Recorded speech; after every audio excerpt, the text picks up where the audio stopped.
கர்த்தர்களை ஆசீர்வதிப்பாராக. அல்லேலூயா. இப்பொழுது அவருடைய வார்த்தைக்கு நேராய் நாம் கடந்து செல்லலாம். மனதில் வேத பகுதி சங்கீதம் 91. சங்கீதம் 91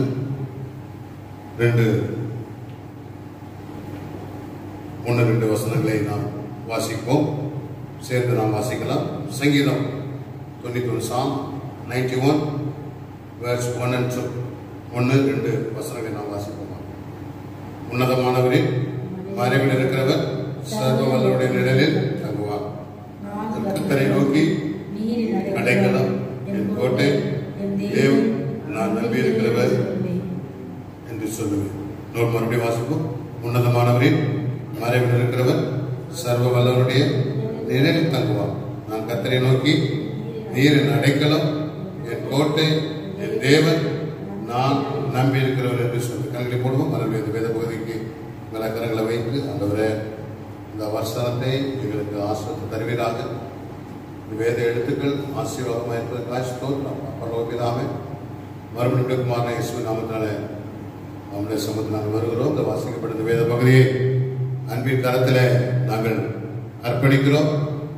இதை ஆசீர்வாதப்பட்டு எங்களை போசி மனுஷர் அப்பத்தாலே மாத்திரமல்ல, தேவனுடைய வாயிலிருந்து புறப்படுற ஒவ்வொரு வார்த்தையை நான் பிழைப்பான் சொல்ல போல இந்த நாளிலே கர்த்தாவே உங்க வார்த்தையை நான் உங்களை பிழைக்க இருக்கிற தருவீராக.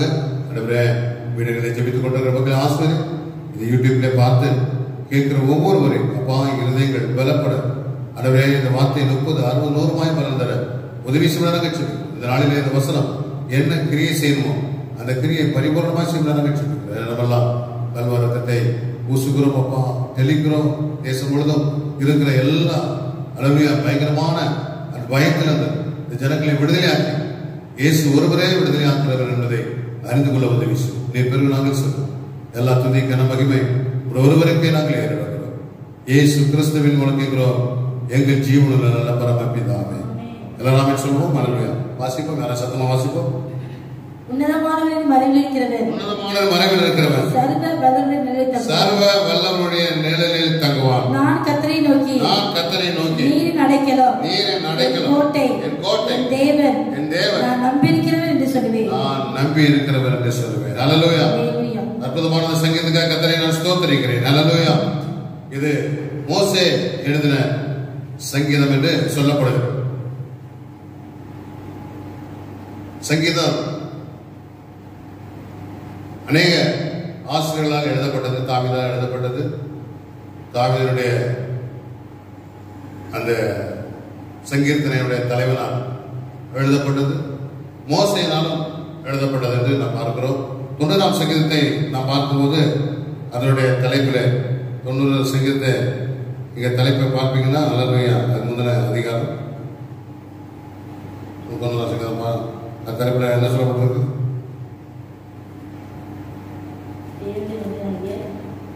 தேவனுடைய மனிதனாகிய மோசேயின் ஜெபம்.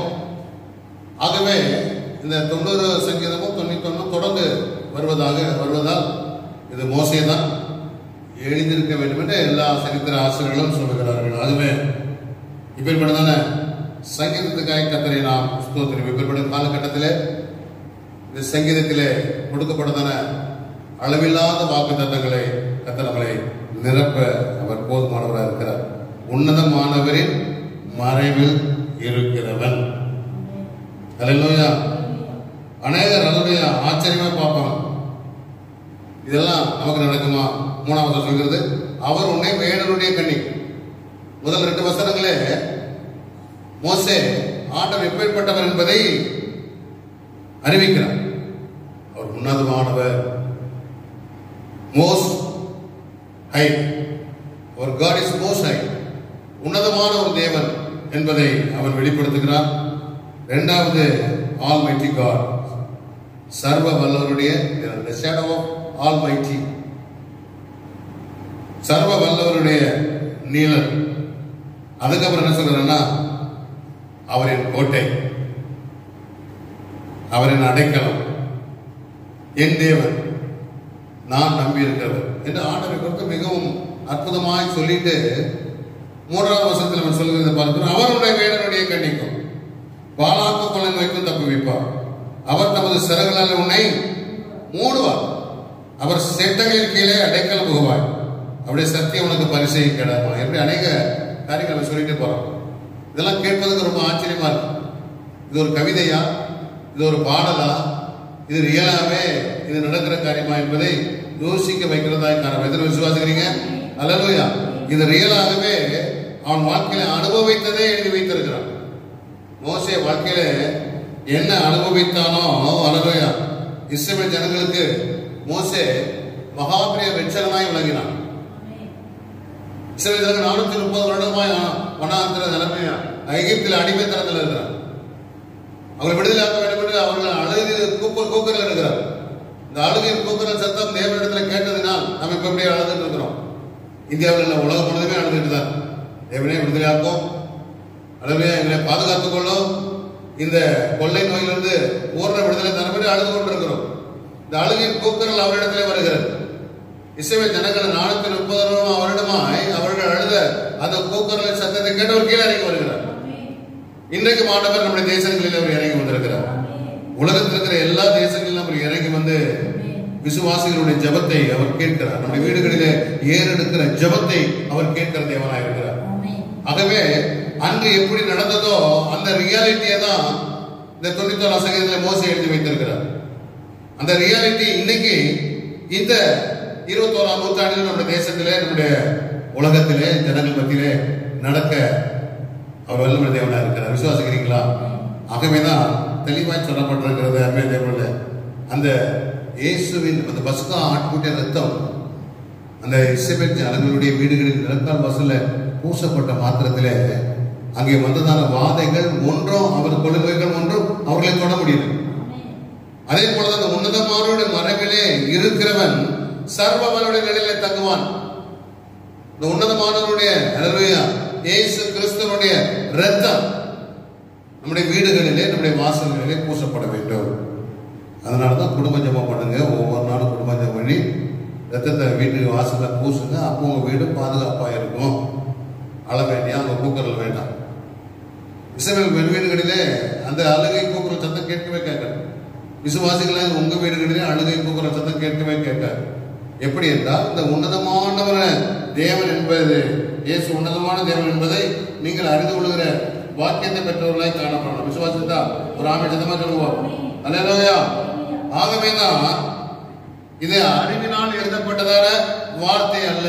இந்த 91ஆம் சங்கீதம் ஏதோ மோசே அறிவினால் எழுதுனது அல்ல, ஏதோ ஞானத்தினால் அவர் எழுதுனது அல்ல. அவனுக்கு அளவு எகிப்துல அதிக அறிவு ஞானம் எல்லாம் இருந்தது. ஆனால் அவன் வாழ்க்கையை அனுபவித்ததை இங்கே எழுதி வைத்திருக்கிறான். நாமும் அதை அனுபவிக்க வேண்டும் என்பதற்காக.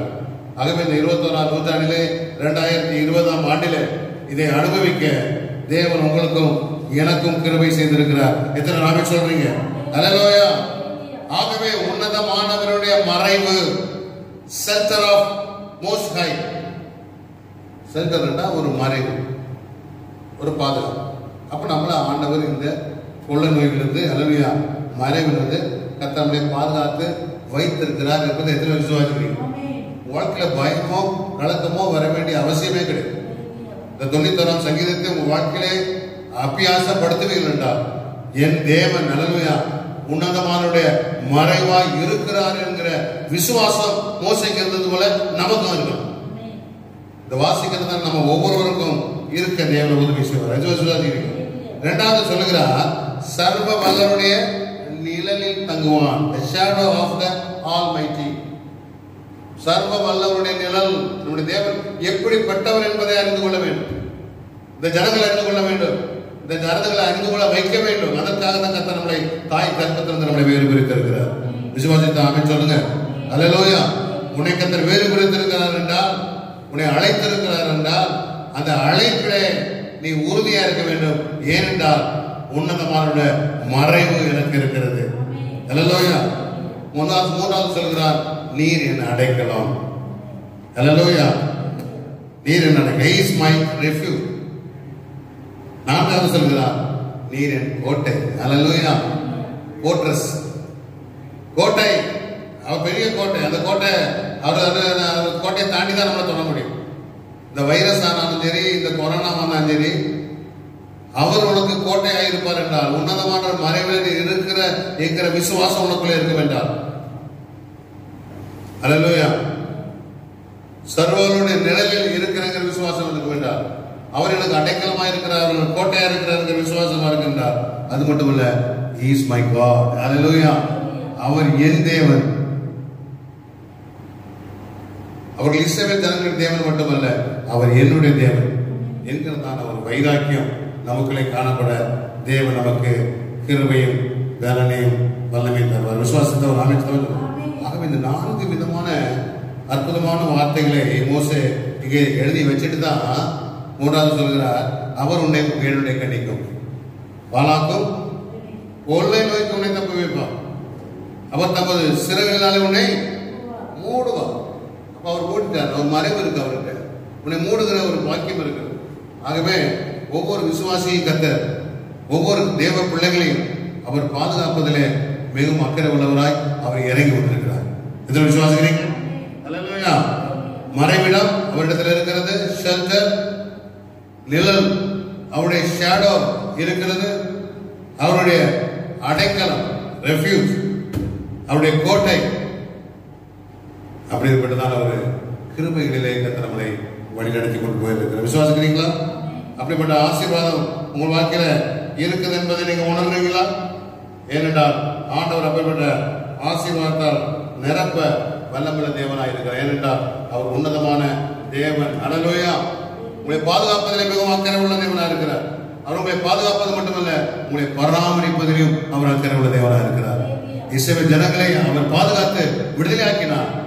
40 வருடம் வனாந்தரத்திலே அவருக்கு வேண்டியதான ஆகாரத்தை கொடுத்து, அவருக்கு வேண்டியதான தண்ணீரை கொடுத்து அவர்களை பராமரிக்கிற தேவனாய் இருக்கிறார்.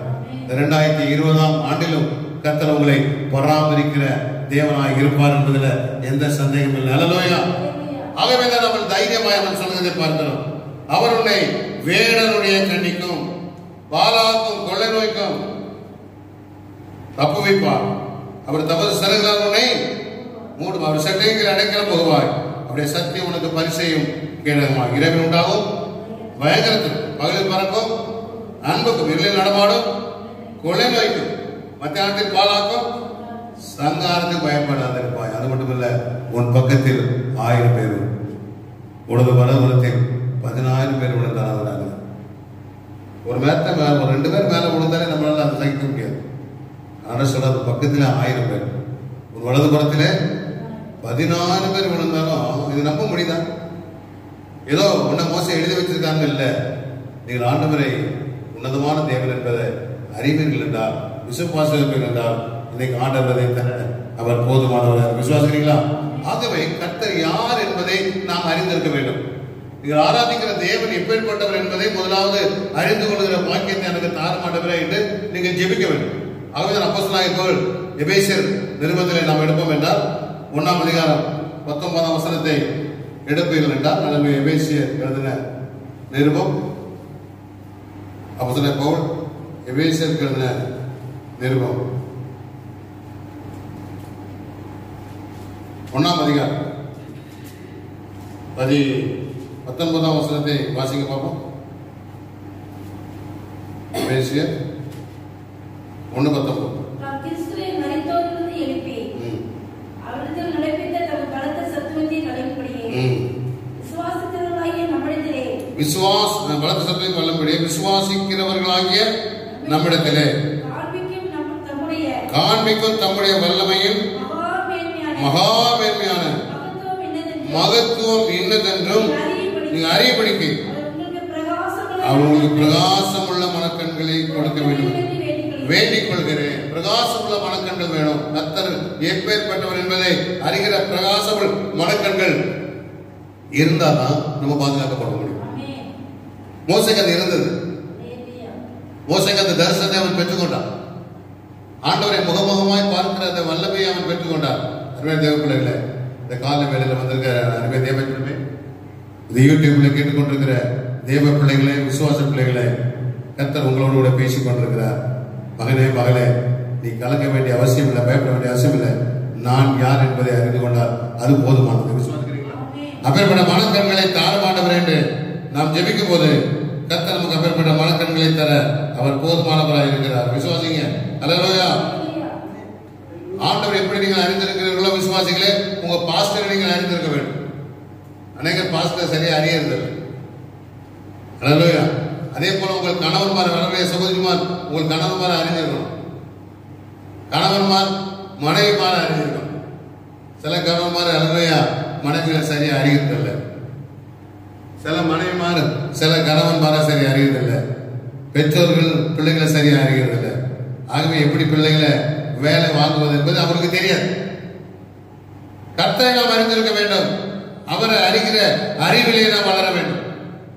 பவுல் சொல்லுகிறான், கிறிஸ்துவை அறிகிற அறிவுக்காக எல்லாவற்றையும் நஷ்டமும் குப்பையுமாயினேன். ஆகவே கிறிஸ்துவை அறிய வேண்டும். குடும்பத்தில் இருக்கிற மக்களை நாம் அறிந்திருக்க வேண்டும். யாரை எப்படி வேலை வாங்க வேண்டும் என்பதை நாம் அறிந்திருக்க வேண்டும். அநேகர் அதை அறியாதனால்தான் தவறான வாழ்க்கையை மாட்டிக்கிறது. அவன் வாழ்க்கையை ஒரு காட்டில் ஒரு துறவி இருந்தார். அதே போல கிராமத்திலும் ஒரு துறவி இருந்தார். காட்டில் இருக்கிற துறவியை பார்க்க முடியாது. இந்த கிராமத்தில் இருக்கிற துறவி அங்கே போறார். அப்போ ரொம்ப சந்தோஷப்பட்டார். அவர் இந்த காட்டுறவை வந்து வாங்க வாங்க வாங்க சொல்லி இந்த கிராமத்தில் அவரை வரவேற்று உட்கார சொல்றார். அப்ப இவருக்கு ஏதாவது கொடுக்கணுங்கிறதுக்காக சம்பு அப்படின்னு கூப்பிடுறாரு.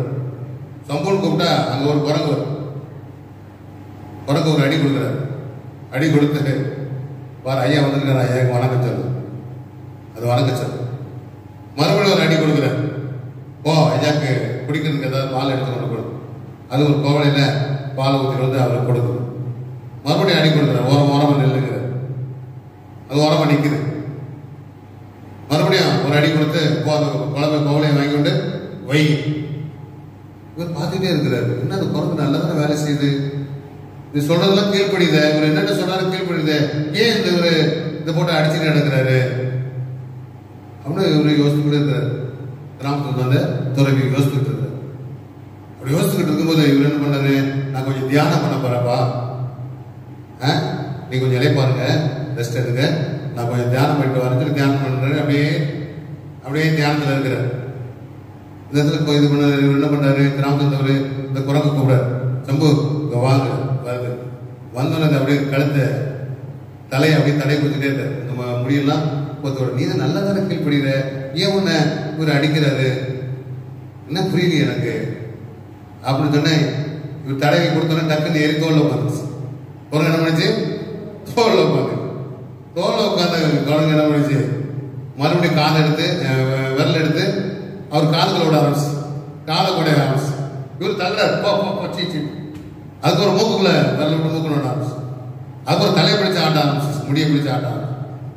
இவர் அது ஒரு வழியா சூன் தள்ளதுனால அந்த துறவி, காட்டு துறவி என்ன பண்ணிட்டாருன்னா, தியானத்தோட்டு இருந்துச்சு. என்னாச்சு இல்ல இந்த குரங்கு சேட்டை பகிர்வா பண்ணுது, அதனாலதான் நான் குரங்கு அடி கொடுத்து வச்சுட்டு இருக்கிறேன். இதை ஒழுங்கா எப்படி வைக்கணும்னு வைக்கலன்னா இது சேட்டை தான் பண்ணும். ஆகவே நம்முடைய பிள்ளைகளை அறிந்து அதுகளை வழி நடத்தணும். பிள்ளைகளை அறியாம வழி நடத்தினா அது சேட்டை பண்ணிட்டு தான். எப்படி வேலை வாங்கணுமோ அப்படி வேலை வாங்கணும். கணவன் எப்படி வேலை வாங்கணுமோ அப்படி வேலை வாங்கணும். மனைவியை எப்படி வேலை வாங்கணுமோ அப்படி வேலை வாங்கணும். அதே போல கர்த்தரை நம்ம அறிஞ்சிருந்தாதான் அவருடைய பாதுகாப்பை நம்ம பெற்றுக்கொள்ள முடியும். விசுவாசித்தா ஒரு ஆமை சத்தமா சொல்ல பார்ப்போம். அநேகர் கர்த்தரை அறிகிறது இல்லை. அவரை அறிகிற அறிவிலே வளர வேண்டும். ஒவ்வொரு நாளும் அவர் எப்பேற்பட்டவர் என்பதை அறிகிற கிருபை எங்களுக்கு தாழ்மானவரை சொல்லும் போது கர்த்தர் வாழ்க்கையில அதை தர அவர் போதுமானவர் இருக்க. விசுவாசிக்கிறீங்களா? அல்லேலூயா. கணவனுக்கு என்ன பிடிக்கிறது என்பதை மனைவி அறிஞ்சிருக்கணும். நீங்க அநேக மனைவி அதை அறிகிறது இல்லை. கணவனுக்கு என்ன பிடிக்கிறது, மனைவிக்கு என்ன பிடிக்கிறத கணவன்மார் அறிகிறது இல்லை. பிள்ளைகளுக்கு என்ன பிடிக்குங்கிறத பெற்றோர்கள் அறிகிறது இல்லை. அதனாலதான் பிரச்சனை, குடும்பத்தில் பிரச்சனை வருவதற்கு காரணமே அதுதான். தேவனை அறிகிற அறிவு நம்முடைய வாழ்க்கையில வரும்படியாய் ஆண்டவரே எனக்கு கிருபைதார். உங்கள் பாஸ்டரை அறிகிற அறிவு உங்களுக்கு வேணும். விசுவாசிகளாகி நீங்கள் சபைக்கு வரும்போது பாஸ்டர் எப்படி இருக்கிறார், எப்படி அல்லேலூயா அவர் சபைக்கு உண்மையாக இருக்கிறார், எப்படி தேவனுக்கு அவர் உண்மையாக இருக்கிறார், எப்படி அவர் குடும்பத்துக்கு உண்மையாக இருக்கிறார், எப்படி அவர் ஜெபிக்கிறார், எப்படி நமக்கு மாதிரியாக இருக்கிறார் என்பதை அறிகிற அறிவு நமக்கு வேண்டும். அதே போல கிறிஸ்து நமக்கு மாதிரியை வைத்து போனார். விசுவாசித்தா ஒரு ஆமிஷம் பார்ப்போம். ஆகவே இந்த கிறிஸ்துவை அறிகிற அந்த அறிவிலே வளர்கிறவர்களாய் நாம் இருக்க ஆண்டவரே எங்களுக்கு கிருபை தானம் சொல்லும்போது கர்த்தர் வாழ்க்கையில அந்த கிருபையும் வேதனை தர அவர் போதுமானவர் இருக்கிறார். தேவனுடைய வீட்டில் இருக்கிற நாம், தேவனுடைய சபைக்கு வருகிற நாம், தேவனுடைய அலுவலையா வாழ்க்கையோடு நம்மை இணைத்துக் கொள்கிற நாம், தேவன் எப்பேற்பட்டவர் என்பதை அறிந்து கொள்கிற கிருபை. விசுவாசிக்கிறீங்களா? மோசே அதை அறிந்து வைத்தது நான் சொல்றான், அவர் உன்னை வேடனுடைய கண்டிக்கும் பாலாக்கும் கொள்ளை நோய்க்கு உன்னை தப்ப வைப்பார். அறியல சொல்ல முடியாது. இந்த கொரோனா வியாதி இருந்து உன்னை தப்பி வைக்க அவர் வல்லமையுள்ள தேவன் என்பதை விசுவாசி. அவர் உன்னதமான மறைவு வைத்திருக்கிறார். அவருடைய நிழல் சர்வ வல்லமையுடைய நிழல். அவர் அடைக்கலாம், அவர்களுக்கு கோட்டை. அவரின் தேவன், நான் நம்பி இருக்கிற தேவன் அவர் என்கிற விசுவாசம் நமக்குள்ள வர தேவன் உதவி செய்ய. விசுவாசிக்கிறீங்களா? நேரத்தை அறிந்து கொள்ள தேவன் உதவி செய்ய. ஏசாயா எழுதின புஸ்தகம் 45ஆம் அதிகாரம். ஏசாயா 45:15 வாசிப்பீர்கள் என்றால் என்னோட வாசிக்க பார்ப்போம். யாராவது சேர்ந்து வாசி.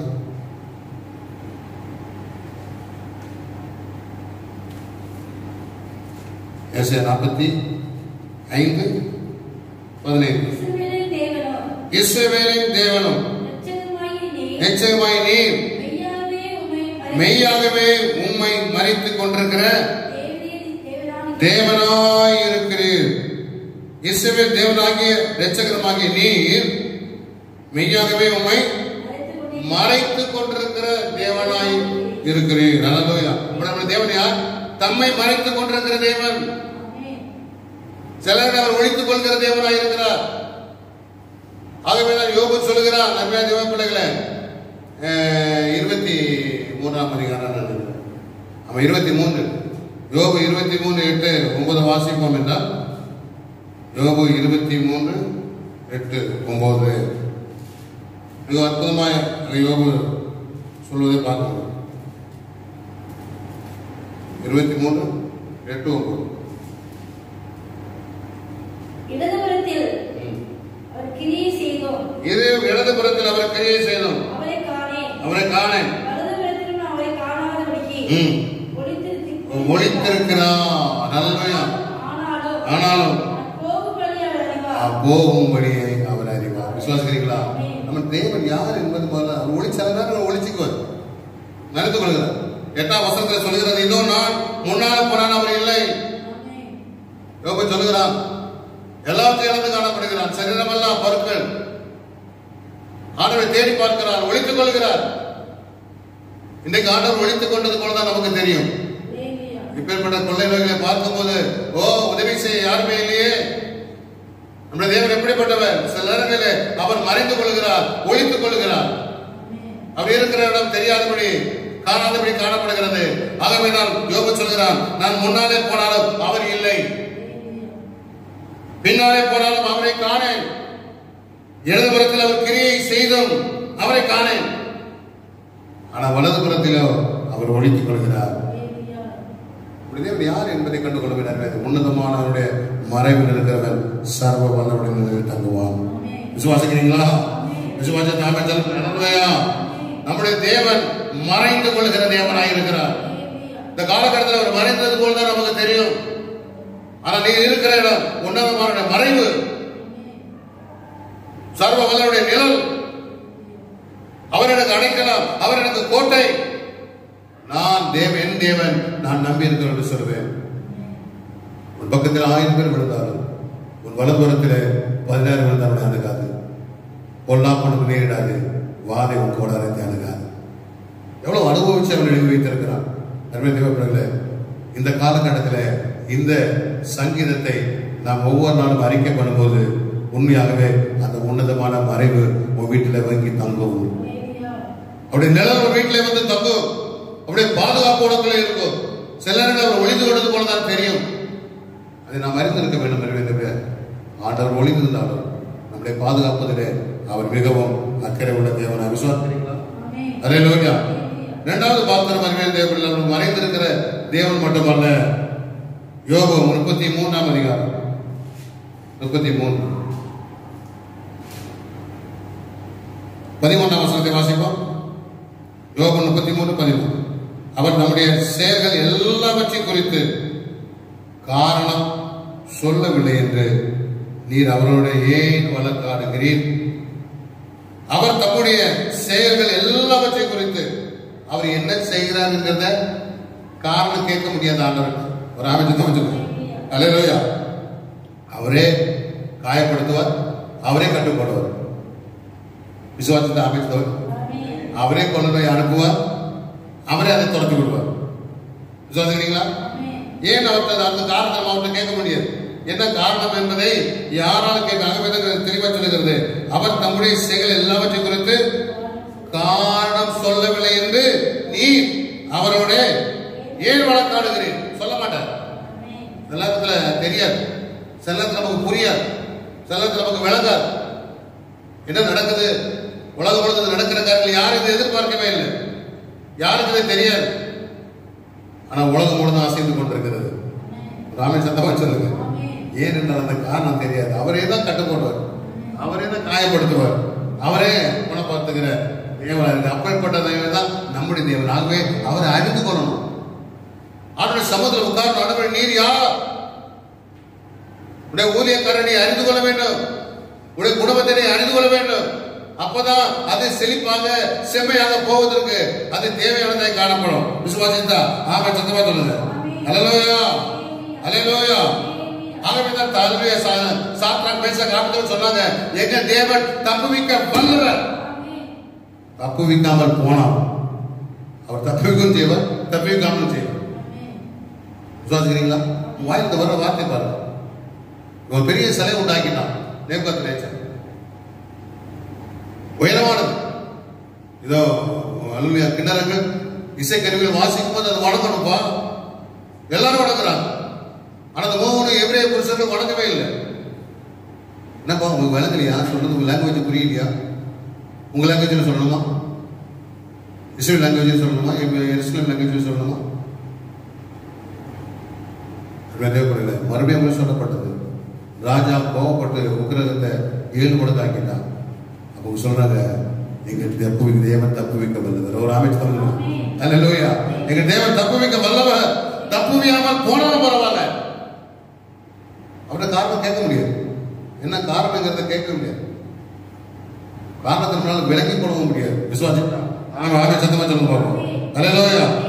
ஆகவே தான் ஒருத்தர் கஷ்டம் வந்தாலும் சரி, நமக்கு நஷ்டம் வந்தாலும் சரி, காரணம் நம்ம ஆண்டவர்கிட்ட கேட்க வேண்டிய அவசியம் இல்லவே இல்லை. அல்லேலூயா. ஏன் வாழ்க்கை எப்படி நடந்தது? ஏன் நான் கேட்டது கிடைக்கல? சில கேட்பது ஒண்ணு, ஆண்டவர் கொடுக்கிறது ஒண்ணா. நீங்க ஒண்ணு கேட்பீங்க, அவர் ஒண்ணு கொடுத்துருக்க. காரணம் என்ன? அவர்கிட்ட கேட்க முடியாது. ஒருத்தர் ஆறாம் ஆண்டு வர 22ஆம் அதிகாரம் 22ஆம் அதிகாரத்துல அவர் வர 1ஆம் வசனம் 2ஆம் வசனத்தை 2ஆம் வசனம் வாசிங்க. நல்லா அருமையா இருக்கும்.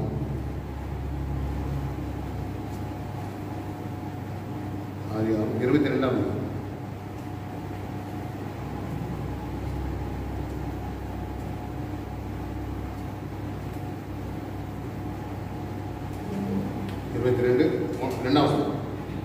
அப்பொழுது அவர் உன் புத்திரனோ ஏகசுதனோ உன் நேசகுமாரனாகிய ஈசாக்கை இப்போது அழைத்துக் கொண்டு மோரியா தேசத்துக்கு போய் அங்கே அவன் குறிக்கும் மலைகளில் ஒன்றின்மேல் அவனை தகன பலியாக பலியிடு என்றார். சொல்லுங்களா? நான் குறிக்கும் மலைகள் ஒன்றின் மேல் அவனை ஆபிரகாம் அதிகாரிலே எழுந்து என்னன்னு கேட்கல ஆண்டவர்கிட்ட. காரணம் கேட்க முடியாது ஆண்டவர்கிட்ட. ஒரு ஆரம்பிச்சு சொல்றாரு, ஆபிரகாம் அல்லேலூயா எனக்கு சிநேகிதங்கிற அந்த சிநேகிதனோட அல்லேலூயா தேவனும் அவரும் சிநேகிதனா இருக்காங்க, ஃப்ரெண்டா இருக்கிறாங்க. நம்ம ஃப்ரெண்ட் எல்லா காரியம் நம்ம கேட்க முடியும். ஆனா ஆண்டவர்கிட்ட எதுவும் கேட்கவே முடியாது. விசுவாசிக்கிறீங்களா? அவர் மறைந்து கொள்கிற தேவன் மட்டுமல்ல, அவர் ஒழித்துக் கொள்கிற தேவன் மட்டுமல்ல, அவரிடத்துல நம்ம சொல்கிறதை, அவர் செய்கிறத, அவர் சொல்றத ஒன்னையுமே நம்மளால அல்லேலூயா புரிந்து கொள்ள முடியாத அளவுக்கு சர்வ ஞானம் உள்ளவர் அவருடைய ஆண்டவர். அவருடைய கேள்வி கேட்கவும் நம்மளால முடியவே முடியாத தேவன். அல்லேலூயா. இன்றைக்கு நாம் ஏன் இப்படிப்பட்ட சூழ்நிலை, ஏன் இப்பேற்பட்டதான எங்கள் வாழ்க்கை என்று ஒருபோது நாம் ஆண்டவரிடத்தில் கேள்வி கேட்க முடியாத அளவுக்கு நிற்கிறோம். ஆனால் நமக்கு அறிந்திருக்கிறோம், அவர் சர்வ வல்லமுள்ள தேவன், உன்னதமான மறைவில் இருக்கிறவர், சர்வ வல்லமுடைய நிழலில் தங்குவார். என் தேவன் உன்னதமான தேவன், அவர் சர்வ வல்லமுள்ள தேவன், அவர் எனக்கு கோட்டை, அவர் எனக்கு அடைக்கலாம். என் தேவன் நான் நம்பி இருக்கிறவர் என்று சொல்லுவேன். தேவ பிள்ளையை இந்த காலவேளையில் கர்த்தர் கூட பேசிக் கொண்டிருக்கிறார். கலக்கத்தில் இருக்கிறார். ஏன் எனக்கு இது காரியம், இது யாரிடத்துல போய் கேட்க முடியும்? எங்கேயுமே பதில் வரவில்லையே. இதே ஆபிரகாமுக்கு எந்த பதிலுமே இல்லை. ஒரு கேள்வி கேட்காதபடி ஆபிரகாம் அதிகாலையில் எழுந்து தன் கழுதை மேல் சேனையை கட்டி தன் வேலைக்காரன் 2 பேரையும் தன் குமாரன் அல்லேலூயா ஈசாக்கை கூட்டிக் கொண்டு தகரபடிக்கு கட்டைகளையும் பிளந்து கொண்டு தேவன் தனக்கு குறித்த இடத்திற்கு புறப்பட்டு போனான். தேவர்களே, ஆண்டவர் குறித்திருக்கிற காரியம் நம் வாழ்க்கையில நிறைவேறுவதற்கு நம்மை முழுதுமாய் அர்ப்பணிக்கும் போது கர்த்தர் அற்புதமான காரியங்களை நமக்கு வெளிப்படுத்துவார். இவனை பலி செலுத்த முடியாத ஆண்டவர் அனுப்பவில்லை. இவனுக்கு ஒரு வெளிப்பாடை கொடுக்க வேண்டும் என்பதற்காகவே கர்த்தர் ஆபிரகாமை அந்த மோரியா மலைக்கு அனுப்புகிறார். மகனும் கேட்கிறான், அப்பா எல்லாம் இருக்கு, விறகெல்லாம் பணத்தை எடுத்து வந்துட்டீங்க, வெத்தப்பட்டி தீப்பெட்டிலாம் இருக்கு, நெருப்புலாம் இருக்கு, ஆனா பலி செலுத்ததுக்கு ஆண்டு இருக்கா. தேவன் பார்த்து வேகமாயிரு, கர்த்தர் பார்த்துக்குவார். இன்னைக்கு கர்த்தர் நம்மளை பாதுகாக்கிற தேவன். இந்த ஆபிரகாமும் உன்னதமான தேவனை அவர் அறிந்திருந்தார். சர்வ வல்லனுடைய நிழலிலே அவர் தங்கியிருந்தான். ஆகவே அவனும் பாதுகாக்கப்பட்டான், அவன் குடும்பம் பாதுகாக்கப்பட்டது, ஈசாக்கும் பாதுகாக்கப்பட்டான். ஆனா ஒரு பெரிய வெளிப்பாடு கொடுத்தார். இந்த முதல்ல கிடக்கு பத்தியா அந்த ஆட்டை எடுத்து பலி செலுத்து. ஏன்னா நானும் பலி ஆடாக தான் இந்த உலகத்துக்கு வரப்போறேன். கிறிஸ்து இந்த உலகத்திலே பலி ஆடாய் வரப்போகிறார். கிறிஸ்து நமக்காக மரிக்க போகிறார் என்பதை நான் உனக்காக பலருயா தேசத்துக்காக உலக மக்களுக்காக மரிக்கிற ஒரு ஆட்டுக்குட்டியை போல வரப்போகிறேன் என்கிற சத்தியத்தை அவனுக்கு வெளிப்படுத்தும்படியாகவே கர்த்தர் சில நேரங்களிலே அவரை கேள்வி கேட்க முடியாத சூழ்நிலை காணப்படும். இதிலும் கர்த்தர் ஒரு அற்புதத்தை வைத்திருக்கிறார். இப்பேற்பட்ட சூழ்நிலையில் கர்த்தர் ஒரு வெளிப்பாட்டை வைத்திருக்கிறார். விசுவாசிகளாய் உங்களுக்கு ஒரு வெளிப்பாட்டை தர வேண்டும் என்பது கர்த்தருடைய நோக்கம். இருக்கிற பிள்ளைகளே, அவர் ஒளிந்திருக்கலாம், அவ்விடத்தில் என்ன என்று கேள்வி கேட்க முடியாத சூழ்நிலையா இருக்கலாம்.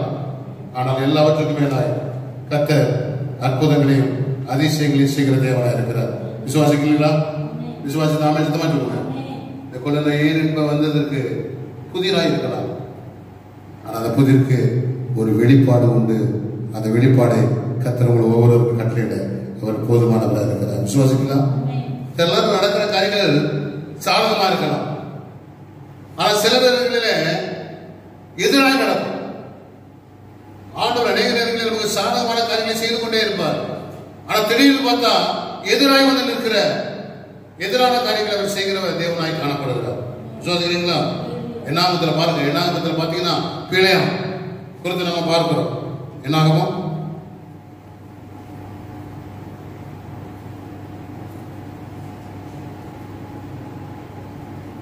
22ஆம் அதிகாரம். வேற வாழ்க்கையை பார்ப்போம் என்றால் அவர் வாழ்க்கையில் தேவனில் 8ஆம் வசனத்தை வாசிக்க பார்ப்போம். 22:8. அவர் அவர்களை நோக்கி ராத்திரிக்கு இங்கே தங்கியிருங்கள், கர்த்தர் எனக்கு சொல்கிறபடியே உத்தரவு கொடுப்பேன் என்றார். அப்படியே மோவாபின் பிரபுக்கள் தங்கினார்கள். பார்க்கிறோம், பிழையாம் ஒரு தீர்க்கதரிசி குறி சொல்லுகிறவன், அவன் என்ன சொன்னாலும் அப்படி நடக்கும். ஆகவே பாலாத் ராஜா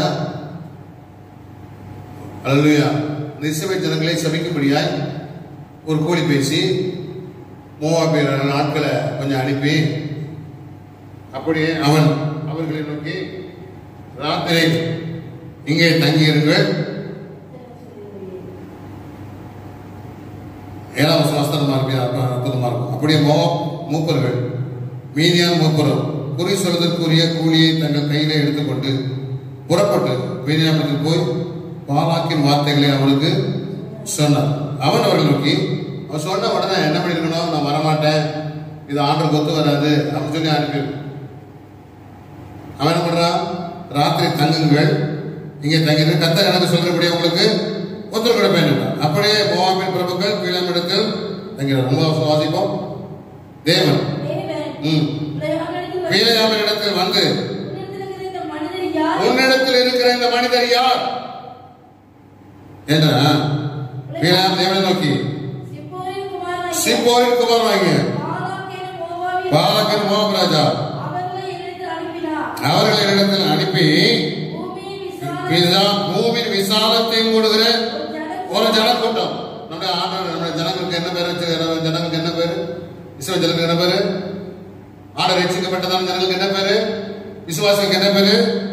பூமியின் விசாலத்தை மூடுகிற ஒரு ஜனக்கூட்டம். அன்றைய தேவ பிள்ளையே, நீ பயப்பட வேண்டிய அவசியம் இல்லை. இந்த கொள்ளை நோய் கண்டு பயப்பட வேண்டிய அவசியம் இல்லை. இந்த கொரோனா கண்டு நீ கலங்க வேண்டிய அவசியம் இல்லை. நீ பூமியின் விசாலத்தை மூடுகிற ஜனக்கூட்டம். அப்படிப்பட்ட ஜனக்கூட்டமாக கர்த்தருடைய வைத்திருக்கிறார். ஒரு சாதாரண மைனாரிட்டியை கர்த்தருடைய வைக்கல, ஒரு சாதாரண ஒரு சிறு கூட்டமாக வைக்கல. பூமியின் விசாலத்தை மூடுகிற ஒரு ஜனக்கூட்டம் எகிப்திலிருந்து வந்திருக்கிறது. ஆகையால் வந்து எனக்காக அவர்களை சமைக்க வேண்டும். நான் அவர்களோட யுத்தம் பண்ணி ஒருவேளை அவர்களை துரத்தி விடலாம் என்று சொல்ல சொன்னான் என்றார். அதற்கு தேவன் பிள்ளைகளுக்கு, நீ அவர்களோட போக வேண்டாம் சொல்லிட்டார். போய் போகாதப்பா, வேண்டாம். அந்த ஜனங்கள் சபிக்க வேண்டாம். அவர் ஆசீர்வதிக்கப்பட்ட ஜனங்கள், என் விசுவாசிகள் ஆசீர்வதிக்கப்பட்ட ஜனங்கள். இந்த தேசத்திற்கு தேவர்களே, நீ ஆசீர்வதிக்கப்பட்ட ஜனம். உனக்கு எதிராய் எந்த சத்துருவை எழுப்ப முடியாது, எந்த மனுஷ சக்திகள் எழுப்ப முடியாது, எந்த பிசாசை தந்திரங்களை எழுத முடியாது, எந்த வியாதியோட பலவீனப்படுத்த முடியாது. ஏனென்றால் உன்னதமான வரவிருக்கிறவர் சர்வ வருடங்களில் தங்குவார். நான் கர்த்தரை நோக்கி, நீரின் அடைக்கலம், நீரின் கோட்டை, நீரின் தேவன் நான் நம்பி என்று சொல்லுவேன். விசுவாசிக்கிறீங்களா? அல்லேலூயா. ஆனா நம்ம பார்க்கிறோம், 15ஆம் வசனத்தை வாசிங்க. பாலாக்கு மறுபடியும் அவர்களுக்கு கனவான்களான அதிக பிரபுக்களை அனுப்பினான். அவர்கள் பிள்ளையாமிடத்தில் போய் அவனை நோக்கி, சிப்போரின் குமாரனை பாலாக்குகளை அனுப்பி என்னிடத்தில் வருவதற்கு தடைப்பட வேண்டாம், உண்மை மிகவும் கனமனவே நீ சொல்வதெல்லாம் சேவை, நீ வந்து எனக்காக அந்த ஜனங்களை சபிக்கும் என்று சொல்ல சொன்னான். பிள்ளையாம் பாலாக்கின் ஊழியக்காரருக்கு பிரேத்திரமாக, பாலாக் எனக்கு தன் வீடு நிறைய வெள்ளி ஒன்னையும் தந்தாலும், சிறிய காரியமானாலும் பெரிய காரியமானாலும் செய்யும் பொருட்கள் தேவனாய் கர்த்தரிடத்தில் கட்டளையை நான் மீறக்கூடாது. ஆகிய கர்த்தர் இனிமேல் எனக்கு என்ன சொல்வார் என்பதை நான் அறிவிப்படிக்கு நீங்கள் இந்த ராத்திரி நீங்க அங்கே இருங்க. ரொம்ப அற்புதமா இருக்கும். வீட்டில் பார்த்துட்டு நல்ல பொறுமையா நீங்க வாசித்து பார்த்தீங்கன்னா ரொம்ப இன்ட்ரெஸ்டிங்கா இருக்கு. பிள்ளையாமுடைய சரித்திரம். முதலாவது ஆண்டு போகாத, ரெண்டாவது என்ன பண்றாருன்னா, இரவிலே தேவன பிள்ளையாமிடத்துல வந்து 20 வாசிக்க 20 இரவிலே தேவன் பிள்ளையாமிடத்தில் வந்து வந்திருந்தா. ஓ, ஆனாலும்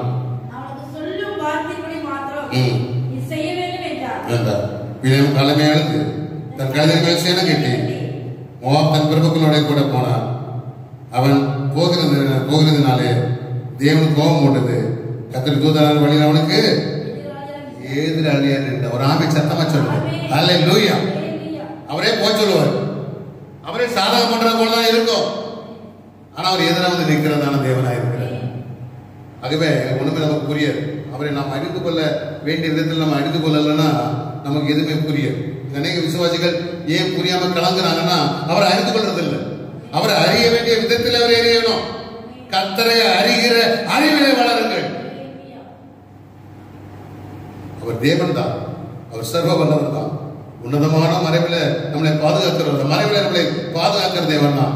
ஆனாலும் நாம் அவரை அருகிலே வளர வேண்டும். விசுவாசிக்கிறீங்களா? நாம் பெரியவர்களோட பேசும்போது என்ன பேசுறோம் என்பதை பார்த்து நம்ம பேசணும். அல்லேலூயா. ஜனங்களோட நம்ம பேசும்போது என்ன பேசுகிறோம் என்பதை பார்த்து பேசுகிற மக்கள் மக்களாக இருக்க தேவன் நமக்கு உதவி செய்வார். விசுவாசித்தா ஒரு ஆலோசனை சொல்லுவோம். அல்லேலூயா. ஆண்டவர் என்ன பண்றாரு? யோனாட்ட சொல்றாரு, யோனா 1-2 வசனங்கள் 1ஆம் அதிகாரம் 1-2 வசனங்கள் நம்ம வாசிப்போம் என்றால், நீ நினிவேக்கு விரோதமாய் பிரசங்கம் பண்ணதான் சொல்ற. அதுக்கு சாதமாய் பேச சொல்ற. விரோதமாய் பேசுப்பா. வாசிக்கிற யோனா 1ஆம் அதிகாரம் மிக அற்புதமான ஒரு வார்த்தை.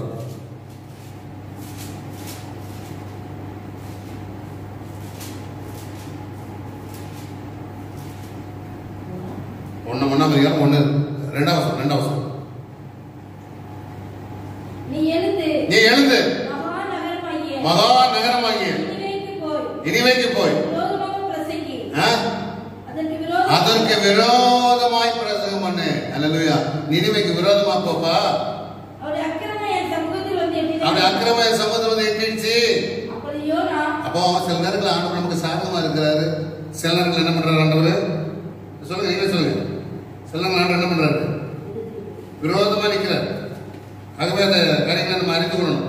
ஆண்டவர் ஏன் நமக்கு விரோதமா இருக்கிறாரு அல்லேலூயா என்கிற காரியங்களை அறிந்து கொள்ளுகிற கிருபை எனக்கு தாரும் ஆண்டவரே என்று கேட்கும் போது தான் கர்த்தர் தருவார். அல்லேலூயா. ஆனா யோனா பயந்தான். ஏன் பயந்தான்னா, அவங்க மிகவும் கொள்ளாத ஜனங்கள். அங்க போய் விரோதமா பேசினா நினிவே கவிழ்க்கப்படும் சொன்னா என்ன பண்ணுவாங்க? கொண்டு போட்டுருவாங்க இவனை. ஆகவே நேர போறான். துறைமுகத்துக்கு போனா நினிவேக்கு கப்பல் ரெடி ஆகல, தர்சிக்கு கப்பல் ரெடி ஆகுது. ஒரு ஆமேஷத்தை பத்தி நினிவேக்கு கப்பல் ரெடி ஆகுது. உடனே இதை பார்த்தோம், என்ன தேவ சித்தம், தர்சிக்கு போறோம். தர்சிக்கு போனான். ஒரு பெரிய காட்சி வருது. அந்த மறுபடியும் கத்தர் கொண்டு வந்து அவனுக்கு நினைவில் விட்டார். ஒரு ஆமேஷத்தை சொல்லு. இதிலிருந்து ஒரே ஒரு பிரச்சனை தான் பண்றான். நீங்க எந்த கொள்ளாத வழியில விட்டு விலகலன்னா இனிவே கவிழ்க்கப்படும் என்று பிரசங்கம் பண்றான். அந்த ராஜா முதற்கொண்டு சாதாரண குடிமகன் வரைக்கும், மிருக ஜீவன்கள் வரைக்கும் உபவாசம் போட்டு ஜெபிக்குது. ஒரு ரெட்டு எழுதி ஜெபிக்கிறாங்க. ஒரு ஆமேஷத்தை சொல்லுங்க. அல்லேலூயா. சில நேரங்கள் ஆண்டவர் எதிரான காரியங்களை செய்கிறார் என்பதை அறிந்து கொள்ள வேண்டும். அப்பதான் உபவாச ஜெபம் வரும். இன்னைக்கு எல்லா இடங்களிலும் உபவாச ஜெபம் நடக்குது. ஆகவே இந்த கட்டுகள் இருந்து நம்ம விடுதலை அடைய வேண்டும் என்றால், இந்த தேசம், நம்முடைய தேசம் பாதுகாக்கப்பட வேண்டும் என்றால், நாம் ரெட்டு எடுத்து ஆண்டு சமத்துல உபவாசத்தை நாம் காணப்பட வேண்டவராக காணப்படணும். நம்ம மற்றவர்கிட்ட பேசும்போது நம்ம ஜாக்கிரதையா பேசணும். என்ன பேசணும் என்பதை தெரிஞ்சு பேசணும். அல்லேலூயா. தெரியாம பேசக்கூடாது. அதுவரை என் வாழ்க்கையில அதை பேச என் திரும்பத்தாறு மாணவரை சொல்வது என்று அதை தர அவர் போதுமானவராக இருக்கிறார். வீட்டில் கணவன், மனைவி, மாமியார், கணவனுடைய தாய் வயசாகி போச்சு. அந்த அம்மா பல்லாம் உழுந்து போச்சு. ஆனால் உங்களுக்கு குழந்தையே இல்லை. கணவர் ஒரு நாள் திருநெல்வேலிக்கு வேலைக்கு போயிருக்கிறாரு. வேலையை முடிச்சுட்டு வரும்போது என்ன பண்ணிருக்காரு, மனைவிக்கு நல்ல வெங்காய பக்கோடா வாங்கியிருக்காரு. திருநெல்வேலியில் நல்ல பக்கோடா அருமையாக. தாய்க்கு என்ன வாங்கியிருக்காருன்னா, பல் இல்லாதனால அல்வா வாங்கியிருக்காரு. அல்வா சாப்பிட்டா அது பாட்டுக்கு உள்ளுக்குள்ள அப்படியே போயிடும், ஒழிக்கணும். அதெல்லாம் சகிச்சு சாப்பிட வேண்டிய அவசியம் இல்லை. இங்கே இருக்கிற அல்வா தான் நம்ம கடிச்சு சாப்பிட வேண்டியதாக இருக்கும். அவ்வளோ கல்ல மாதிரி இருக்கும், இதாக இருக்கும். திருநெல்வேலி அல்வா சாஃப்டாக இருக்கும். அது உள்ள போட்டோட அது பாடு உள்ள போட்டோம். அதனால தாய்க்கு என்ன பண்ணிருக்குன்னா, பல்லு இல்லைன்னு சொல்லி தாய்க்கு ஒரு 1/2 கிலோ அல்வாவும் மனைவிக்கு நல்லா பக்கோடா வாங்கிட்டு மனைவிகளை கொடுத்து, ஏமா இதை அல்வாவை அம்மாட்ட கொடு, பக்கோடா நீ சாப்பிடும். இவன் பார்த்தா பக்கோடா கொண்டு போய் கொடுத்துட்டாங்க. அல்வாவை வச்சுக்கிட்டு பக்கோடா கொண்டு போய் யார்ட்ட கொடுக்குறா, தாய்க்கு. அது பார்த்துச்சேமா, எனக்கு தான் பல்லு இல்லையே, இந்த பக்கோடா எப்படி சாப்பிடும், நீயே சாப்பிடணும். அவன் எடுத்து வந்துட்டான். 2 எடுத்து சாப்பிட்டுட்டு இருக்கிறான். புருஷன் கேட்கிறேன், ரெண்டுமே நீயே சாப்பிட்டு இருக்கிறேன், நான் தான் உங்க அம்மாட்ட கொடுத்தேன், எனக்கு வேண்டான்னு. என்ன பண்றேன், நான் கொடுத்தேன், அது வேண்டாம். பெரிய ஒரு இடத்துல நம்ம செய்ய வேண்டிய காரியங்கள், நல்ல காரியங்களே கடைசி என்ன செய்வா, 2 திருப்பிட்டா. அடுத்த என்ன செய்ய, வயிறு கோளாறு ஆகிப்போச்சு. 2 நாள் 3 நாள் உபவாசம் போடுற சூழ்நிலை ஆகிப்போச்சு. சில நேரம் ஆட்டோ அப்படிதான் பண்ணிடுறாரு.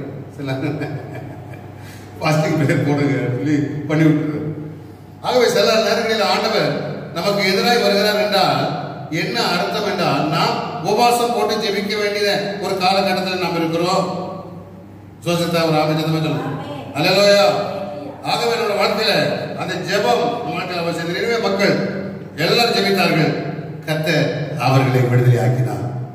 இன்னைக்கு நம்ம தேசத்தை ஆண்டவர் விடுதலை ஆக்கணும்னா உன்னதமான மறைவில் இருக்கிற சர்வவல்லவருடைய நல்ல தந்திராங்கிற விசுவாசத்தோடு நாம் ஆண்டவரிடத்தில் ஜெபிப்போம் வேண்டாம். கர்த்தர் நமக்கு இதை தர அவர் போதுமான அற்புதமான தர அவர் போதுமானவராக இருக்கிற விசுவாசிக்கிறீங்களா? யோவான் ஸ்நானகன் என்ன பண்ணான்? ஏரோது ராஜாவுக்கு விரோதமா பசங்க நல்லபடியா பேசினான். அவனுக்கு சந்தோஷமா இல்லை. சில நேரம் ஆண்டவர் நமக்கு விரோதமா பேசினாருன்னா நமக்கு சந்தோஷமா இருக்காது. நமக்கு சாதமா பேசி ஆஸ்வாதே பேசினாருன்னா அது சந்தோஷமா இருக்கும். சில ஊழியக்காரங்க அல்லவையா விசுவாசிகளுக்கு அல்லவையா சாதமா பேசியே பழகிட்டாங்க. ஏன் எழுப்புதல் இல்ல? ஏன் இங்க எழுப்புதல் வர மாட்டேங்குது? ஊழியர் அநேக பேர் மெஜாரிட்டி 90% சாதமாக பேசிட்டு இருக்கிறான், விரோதமா பேசுறது இல்லை. அவங்களை அப்படியே தழுவி தழுவி பேசுறது, அவங்க பிரியமானதை பேசுறது. ஆண்டவர் சில நேரங்களிலே சாதகமாக இருப்பார், சில நேரங்களிலே நமக்கு எதிராய் வந்து நிற்பார் என்பது ஒருபோதும் மறந்துவிடக்கூடாது. நினைவே பட்டணத்துக்கு எதிராய் நின்று அதுக்கு பிரசங்கம் பண்ணு, அது 40 நாட்களில் அது கவிழ்க்கப்படும்.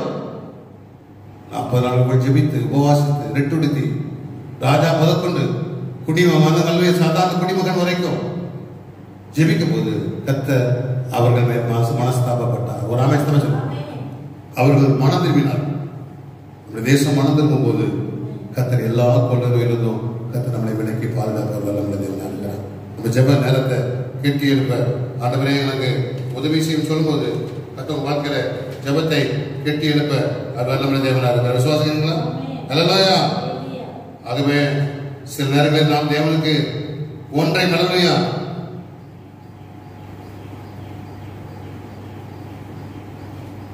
என்ன செஞ்சாலும் அவரை நேசிக்கும்.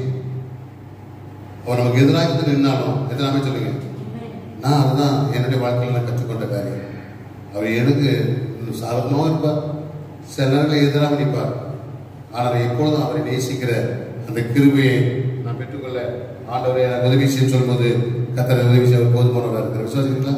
உங்க பிள்ளைங்க நீங்க அடிக்கிறீங்க, என்ன பண்ணாங்க? ஓடிடுமா? உங்க காலத்தை கட்டி பிடிச்சு நிற்கும். விசுவாசிக்கிறீங்களா? நம்ம பிள்ளைகளை நாம அடிக்கும் போது அது என்ன பண்ணும்? நம்ம கால்களை அதை பிடிச்சு நிற்கும்.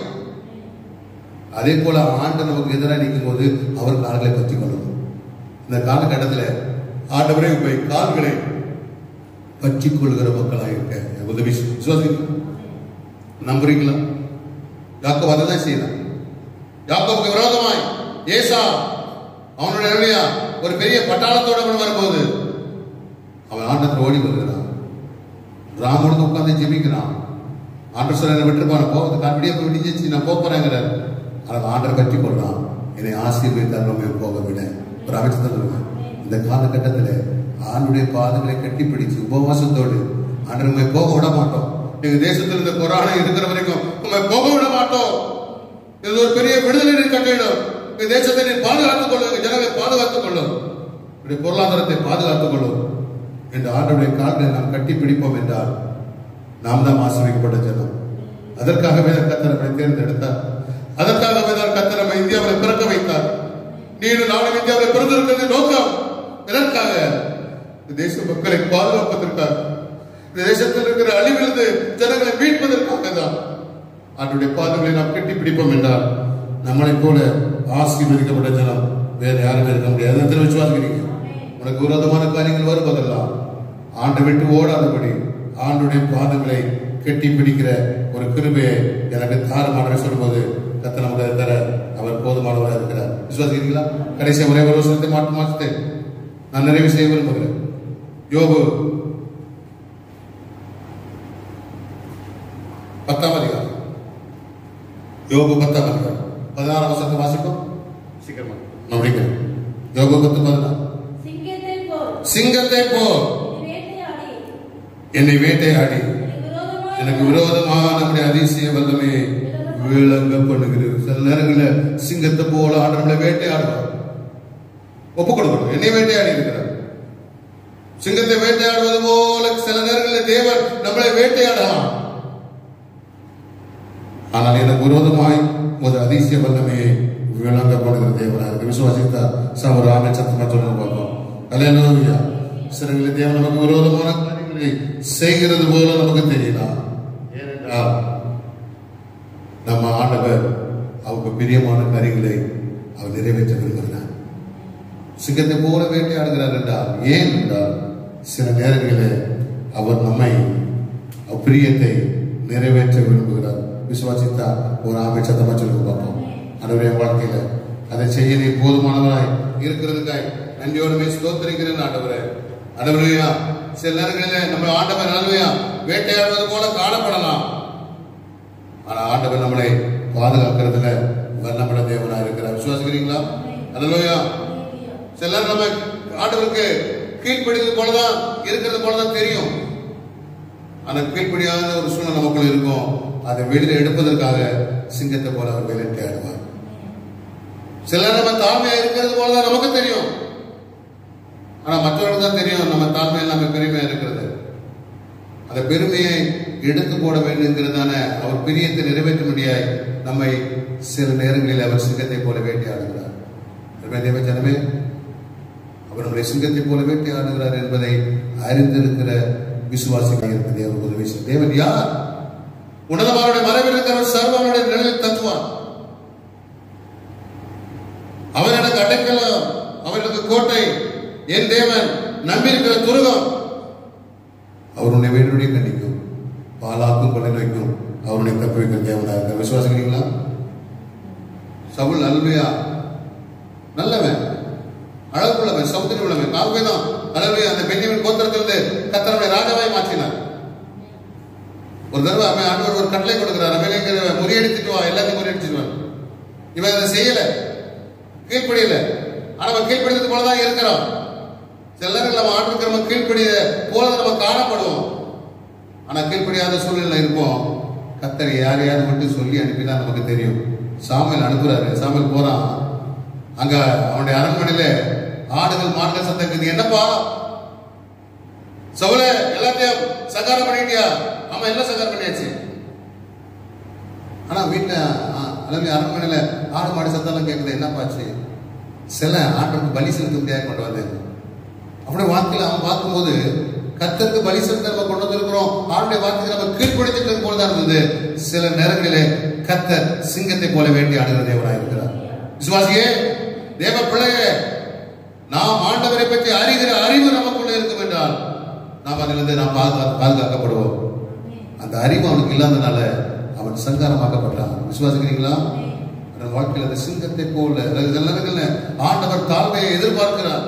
ஆனா நமக்குள்ளே பெருமை வருகிறது, பரிசுத்த பெருமை நமக்குள்ளே வருகிறது, ஆவிக்குரிய பெருமை நமக்குள்ளே எழுப்பி வருகிறது. சில நேரங்களிலே அவர் சிங்கத்தை போல வேட்டையாடும்படியாக எழுப்பி வருகிறார். அதை நாம் அறிந்து கொண்டோம் என்றால் நாம் அறிக்கையிட்டு அதிலிருந்து நாம் விடுதலை ஆவோம். விசுவாசிக்கிறீங்களா? நேபுகாத்நேசர் வாழ்க்கையில் இது நடந்தது. ஏற்கனவே ஒரு தரிசனம் கண்டான், ஒரு விருட்சத்தை காண்கிறான். தானியேல் அதை சொல்லுகிறான், நீர் மிருகத்தை போல புள்ளை மேய போகிறீர் என்று. ஆனால் தன் வாழ்க்கையில அதை அவன் உணரவே இல்லை. ஒரு நாளிலே அவன் தன்னுடைய அரண்மனையை சுற்றி வரும்போது நான் கட்டின மாபெரும் பாம்பினோன் என்று அவன் தன்னை குறித்து பெருமை பாராட்டும் போது ஆண்டவருடைய கரம் அவனை அரண்மனையிலிருந்து கீழே போல தள்ளிவிட்டது. அவன் மாடை போல 4 கால் பாய்ச்சலில புல்களை மேய்கிறவனாய் மாற்றப்பட்டான். விசுவாசிக்கிறீங்களா? வேதத்தில் இருக்கு. 4ஆம் அதிகாரம், தானியேல் 4ஆம் அதிகாரம், அது மட்டும் வாசித்து முடிச்சிருவோம். 4ஆம் அதிகாரம் 24, 29, 30 வாசிங்க. 4ஆம் அதிகாரம் 29.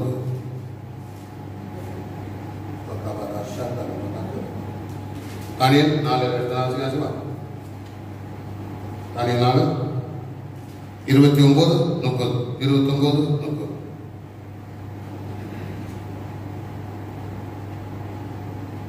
பன்னிரண்டு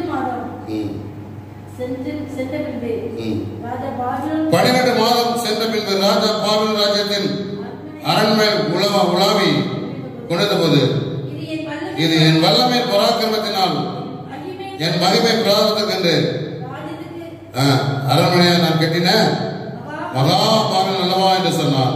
இந்த வார்த்தை ராஜாவின் வாயில் இருக்கும் போதே வார்த்தை ஒரு சத்தம் உண்டாகி, ராஜா நேபுகாத்நேசரே, ராஜ்யபாரம் உன்னை விட்டு மனுஷன் நின்று தள்ளப்படுவாய், வெளியின் மிருகங்களோட சஞ்சரிப்பாய், மாடுகளைப் போல் புல்லை மேய்வாய். சில நேரங்களில் ஆண்டவர் சிங்கத்தை போல வேட்டையாடுகிற ஒரு காரியம் நடக்கும்.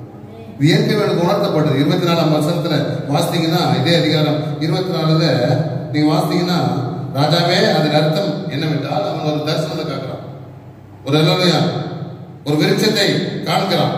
ராஜாவே அதனுடைய அர்த்தத்தை தானியேல் சொல்றான். ராஜாவே அதன் அர்த்தம், ராஜாவாகிய ஆண்டவன் பேரில் வந்த உன்னதமானுடைய தீர்மானமும் என்னவென்றால், மனுஷனின் நீர் தள்ளப்படுவீர், வெளியே மிருகங்களோட சஞ்சரிப்பேன், மாடவை போல புள்ளமேந்து ஆகாயத்தை பண்ணிலே நனைவீர். அவனுக்கு ஒரு அளவு உணர்த்தல ஆண்டவர் கொடுக்கிறார் தானியேல் மூலமா. அதை அவன் கீழ்ப்படியான். அநேக விசுவாசிகள் அதுதான், அநேக தேவ பிள்ளைகள் இதுதான் செய்யறது. அநேக நேரத்தில் ஆண்டவர் நமக்கு வெளிப்பாடுகளை தருகிறார். தாழ்மையை நாம் எப்படி அனுபவிக்க வேண்டும், தாழ்மையை நாம் எப்படி கற்றுக்கொள்ள வேண்டும் என்று ஆண்டவர் நமக்கு சொல்லித் தருகிறார். நாம் கீழ்ப்படியல. 12 மாதம் சென்ற பின்பு ராஜா பாபில், அந்த 29வது வருஷம் வாசிக்கிறேன், ராஜ்யத்தின் அரண்மனை மேல் உலாவிக் கொண்டிருக்கிறேன்.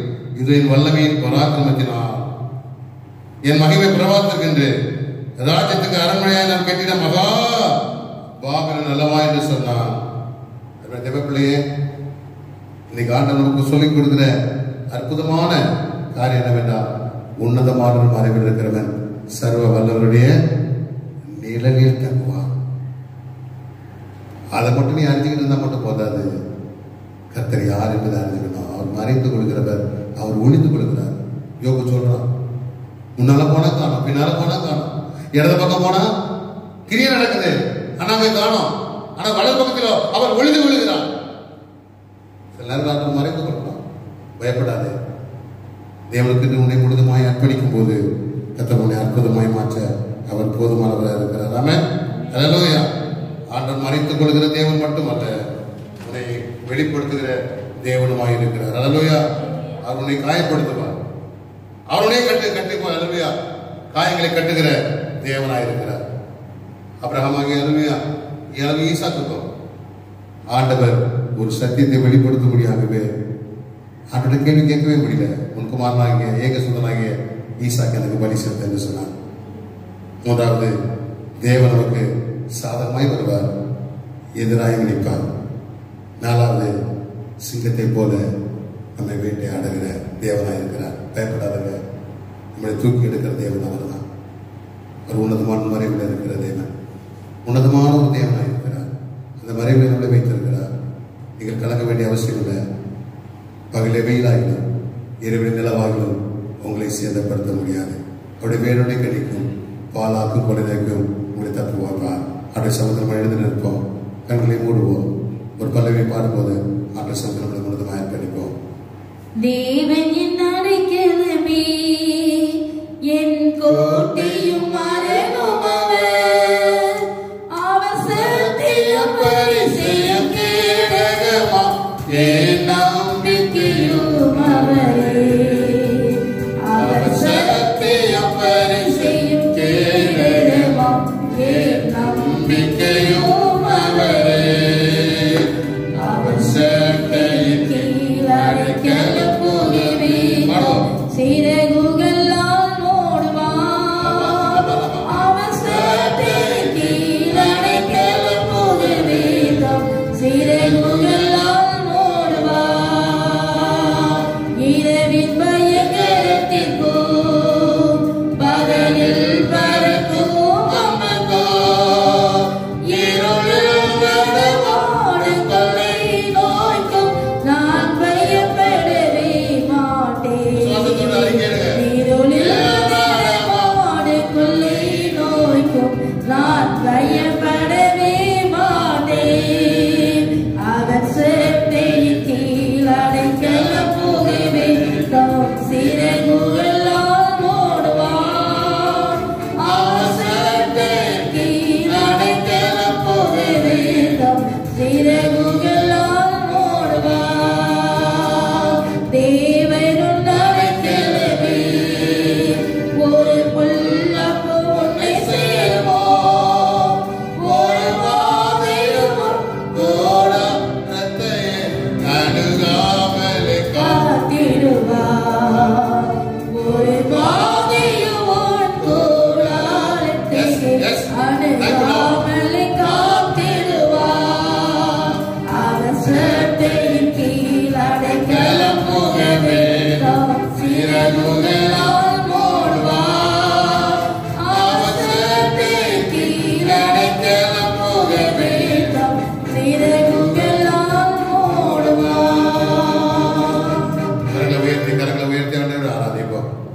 நீர் என்ன அடைக்கிறார்?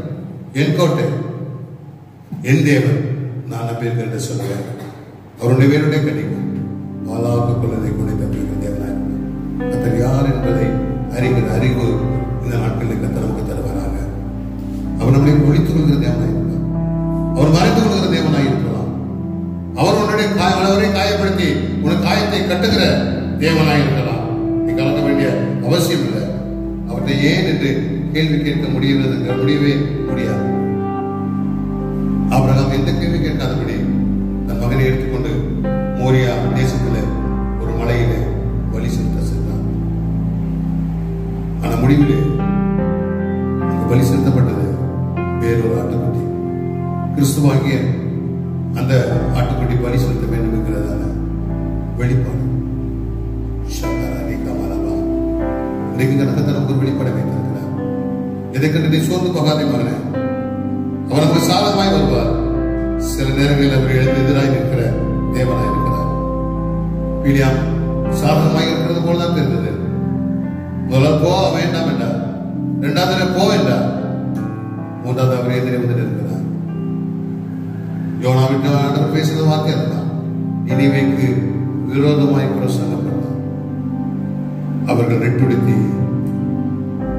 மன்னிப்பு கேட்டு மனஸ்தாபப்பட்டு அழுதார்கள். இன்னைக்கு நான் மனஸ்தாபப்பட்டு அழ வேண்டும் உபவாசிக்கிற ஒரு காலகட்டத்தில் கத்தனை கொண்டு வந்திருக்கிறார். எல்லாவற்றுக்கு கத்தனுடைய விடுதலைக்கிறார் நம்ம தேவன். சில போல சிங்கத்தை போல வேட்டையாடுவார். உனக்கு கீழ்ப்படிதல் ஆவி இல்லை என்றார். ஒருவேளை கீழ்ப்படிதலோடு இருக்கிற என்பதை நீ அறிந்திருப்பாய். சவுல் கீழ்ப்படிதல் ஆவியோடு இருப்பார் என்பதை அவர் அறிந்திருந்தார். சாமுவேல் வந்து சொன்னதுக்கு அப்புறம் தான் அவனுக்குள்ள கீழ்ப்படிதல் ஆவி இல்லை என்பதை சில நேரங்களில் ஆண்டவர் சிங்கத்தை போல வேட்டையாடுகிற தேவனாக இருக்கிறார் என்கிற அறிவை எனக்கு தாரும் ஆண்டவரே. அவர் என்னோட பேசிக் கொண்டிருக்கிறார். ஒவ்வொருவரையும் இடைப்பட்டுக் கொண்டிருக்கிறார். தாழ்மையிலே என்று தாழ்மையோடு இருக்கிறது போல் நாம் காணப்படலாம். நமக்குள்ளே பெருமைகள் இருக்கலாம். தேவகத்திலே சத்தத்தை பெருமை இருக்கிறது. ஏற்கனவே தானியலை கொண்டு ஆண்டவர் வெளிப்படுத்தினார். 12 மாதங்கள் கழித்து அவனுக்கு கீழ்ப்படியவே இல்லை, அதை மாற்றிக்கொள்ளவே இல்லை. சிங்கத்தை போல வேட்டையாடுகிற தேவனாய் அவர் இறங்கி வந்தார். ஆண்டவரோடு பேசியிருக்கிறேன். எல்லாம் பல கை வைத்து ஆண்டவரே பேசிய வார்த்தைக்காக ஒரு லோகப்பிதாவே உடைய குமார இயேசுவின் நாமத்தினால உங்களுடைய சமூகத்தில் நாங்கள் வருகிறோம்ப்பா. உன்னதமானுடைய மறைவில் இருக்கிறவர் சர்வ வல்லனுடைய நிழலில் தங்குவான். நீர் என் கோட்டை, என் தேவன், என் அடைக்கலம், நான் நம்பி இருக்கிறேன் என்று சொல்வேன். அவருடைய பாலாக்கு கொலை வைக்கும், வேணுடைய கண்ணிக்கும் பாலாக்கு கொலை நோக்கி தப்பி வைப்பார். தேசத்தில் இருக்கிற எல்லா கொலை, உலகத்தில் இருக்கிற எல்லா கொலை நோயிலும் தான் அதை அன்றைய ஜனங்களை விடுதலையா இருப்பா. உங்களை மட்டும்தான் முடியும். சில நேரங்களிலே சிங்கத்தை போல வேட்டையாடுகிற தேவனாய் நீர் இருக்கிற என்பதை நாங்கள் அறிந்து கொள்கிற மக்களாக இருக்க இந்த நாளிலே நீர் எங்களோட பேசின வார்த்தைக்காக ஸ்தோத்திரம் ஆடுகிறேன். நீரே காயத்தை உண்டாக்குகிற தேவன், காயத்தை கட்டுகிற தேவனே தான். விடுதலை கேள்வி கேட்க யாருக்கும் அதிகாரம் இல்லை. நீரே சாதகமாய் வருவேன், எதிராகவும் இருக்கிற தேவனாய் இருக்கிறேன். முன்னால போனா இல்லை காணும், பின்னாலே காணும். இடது பக்கம் கிரியை நடக்கப்படுகிறது, ஆனா அங்கே காணும். வலது பக்கத்தில் போனாலோ ஒழித்துக் கொள்கிற தேவனாய் இருக்கிறேன். இன்றைக்கு ஆண்டவரே என்னுடைய அற்பத்தின் கரத்தை எங்கள் மேல் நீட்டுகிறாங்க. என்னுடைய முழங்காலை நாங்கள் முடக்குகிறோம்ப்பா. எங்க தேசத்துக்காக முடக்கி அளவையா உபவாசத்தோடு நாங்கள் ஜெபிக்கிறோம். ஒரு அற்புதத்தை தருவீராங்க. தலைமையில் கை வைத்து ஜெபிக்கிற ஒவ்வொரு வேலும் ஒரு அற்புத வல்லமைகள் இறங்கி வரும். கிருபையில் வருகிறோம். பாதுகாப்பு இறங்கி வர உதவி செய்யும். எல்லாம் துதிக்கான மகிமை உமக்கே இருக்கிறோம். தேசத்துல செழிப்பு வரட்டும், பொருளாதாரத்துல உயர்வு வர உதவி செய்யும். ஒவ்வொருவரை போசியும், ஒவ்வொருவரை பாதுகாத்துக் கொள்ளும். தேவையெல்லாம் சொல்லும். எல்லாம் துதிக்கான மகிமை உமக்கே நாங்கள் இருக்கிறோம். இயேசு கிறிஸ்துவின் மூலம் கேட்கிறோம் எங்கள் ஜீவன நல்ல பரமபிதாவே. எல்லாம் நாமே சொல்லுவோம். என் ஆத்துமாவே கர்த்தரை ஸ்தோத்திரி, என் முழு உலகமே பரிசுத்த நாமத்தை ஸ்தோத்திரி. என் ஆத்துமாவே கர்த்தரை ஸ்தோத்திரி. கர்த்தர் சகல உபாவங்களை ஆசீர்வாதம் கர்த்தரை கிருபை பிதாவின் தேவனுடைய அன்பும் பரிசுத்த ஆவியானவருடைய ஐக்கியமும் சந்தோஷமும் கர்த்தர் வரப்பட்டிருப்பதாக. ஆமென், ஆமென். அல்லேலூயா. கர்த்தர் உங்களை ஆசீர்வதிப்பார்.